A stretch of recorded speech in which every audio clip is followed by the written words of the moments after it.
আজকে আবার বেরিয়ে পড়েছি।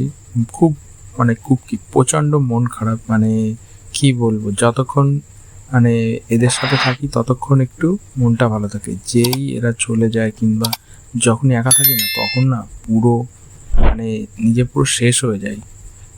তখন যে কি করব তখন কিছু বুঝে পাই না। এখন দেখছো কি হাসি, আর এই হাসিটা না আমার কখনো বন্ধ হবে না।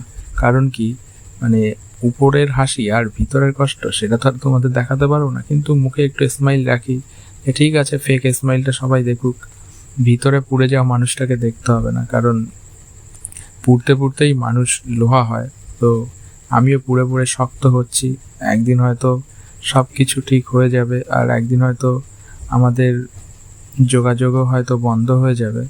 জানি না ভগবান কি করবে, আর যদি সত্যি কপালেও থেকে থাকে তাহলে একদিন নিশ্চয়ই রিটার্ন করবে। আর এইটুকু আশা করি যে হয়তো ও ফিরবে, আর হয়তো আবার সেই আগের মতো আমাদের সব যোগাযোগ যেগুলো হচ্ছিল না সেটা হয়তো ঠিক হয়ে যাবে।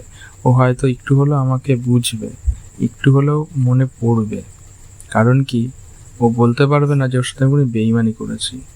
হয়তো ওর রাগের কারণে অনেক ধরনের বেইমানি করে ফেলেছি, হয়তো বাজে বাজে ব্যবহার করেছি, কিন্তু সেগুলো রাগ ছিল। মন থেকে কোনোদিন ভাই এসব করতেও চাইনি, আর বাজে বাজে ব্যবহার ওর সাথে করার কোনো ইচ্ছাও ছিল না। কারণ কি, মন থেকে ওকে ভালোবাসি না, আর ভালোবাসার মানুষকে কখনো অপমান করা যায় না, বাজে কথা বলা যায় না।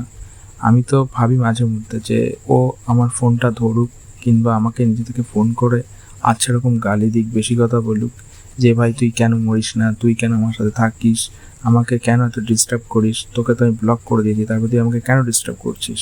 আমি চাই এগুলো বলুক, কিন্তু ওগুলো বলতেই চায় না। আর সত্যি বলতে যে ও যদি বেশি কথাও বলে আমার কিছু যায় আসে না, কারণ ওকে আমি রেসপেক্ট করি, আর সারা জীবন রেসপেক্ট করব।